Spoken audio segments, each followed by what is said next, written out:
So recently on a webinar with Nick Huber, someone asked me the question, would you accept a Chick-fil-A franchise if it was offered to you? And my answer was no, and in this video, I'm going to tell you exactly why that is. So if you're new to this channel, my name is Connor Gross. I'm a multi-brand franchise owner as well as a franchise consultant who helps entrepreneurs and investors to find the right franchise for them. For access to my library of franchise breakdowns and my free resources, click the link in the description. Now, I do want to share before I shred the opportunity to pieces that I am a huge fan of Chick-fil-A. And it's not only the food they've built, but the culture they've built is truly incredible. I've learned a lot from the writings of Truett Cathy and other executives that I've tried to emulate in my own business. And I also know a few Chick-fil-A operators personally who are all incredibly talented people of high character, I might add. So despite the fact that it's not the opportunity for me, I did want to share that I am a huge fan of the brand overall. And so first of all, we should clarify that Chick-fil-A isn't actually a franchise because Chick-fil-A corporate retains ownership of everything between the land, the buildings, the equipment, as well as the operating entity. So you're not actually owning a Chick-fil-A, you're being selected to operate one, and that's why they call their equivalent of a franchisee an operator. And so at a high level, the arrangement is where you as the operator, you pay a $10,000 fee, and then Chick-fil-A fronts the expenses to build and own the restaurant. So they build the building, they own all of the equipment, all of that. And so you as the operator, you run the location on a day-to-day basis, and Chick-fil-A corporate receives a percentage of sales as a management fee, and then they also receive rent and flat fees to cover equipment rental and some other services that corporate provides them. Then after all of that, the remaining profits are split 50-50 between Chick-fil-A corporate and the operator. At its core, what we should call out here is that you don't actually own the business. Obviously, in the long run, that means you can't sell it. That means you can't pass it on to your kids if you want to retire, and you're not building equity over time. No matter how successful your location is, you don't walk away with a business or with an exitable asset because Chick-fil-A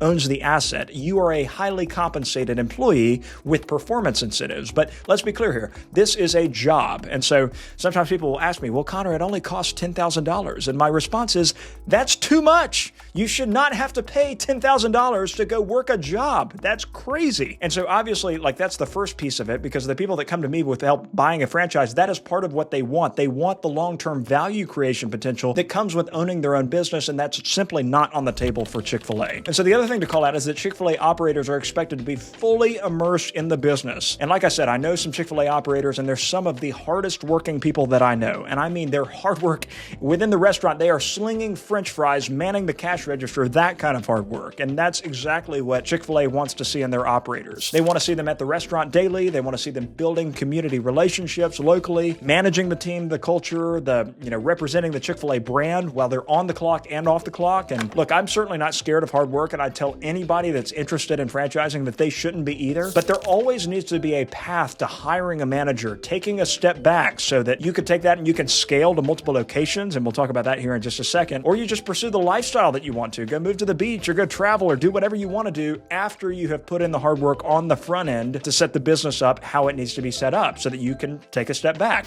But you just don't have that kind of autonomy with Chick-fil-A. Really what this comes down to is, do you want to be the manager of a fast food restaurant? And look, that's not a leading question. It's not a trick question, because the answer for some people is yes. In which case, Chick-fil-A probably is the opportunity with the highest income potential. But that is simply not the case for me personally. You could offer me $1 million a year to go run the McDonald's down the street, and I would not take it. And it's not because it isn't honest work. It's not because that obviously wouldn't be a great salary, a premium over what restaurant managers are usually paid, but that's simply not how I want to spend my day-to-day. Because Chick-fil-A operators are effectively, well-compensated GMs to the tune of several $100,000 a year, it still does not move the needle for me in this case. But the other thing that we should call out here is, because a lot of people that come to me that want my help buying a franchise, is their goal is to eventually to scale. Even if they're starting with one location, their goal is either to buy a second location, buy several locations within that brand, and grow horizontally within one franchise system. They get into multiple markets, or they want to grow vertically. So they want to, within the same market, they want to own multiple franchises, multiple businesses within that market. And within Chick-fil-A, that's also off the table because you're typically limited to one store. And I remember it was 5 or 10 years ago, they started to allow very, very select, like the cream of the crop, that they started letting them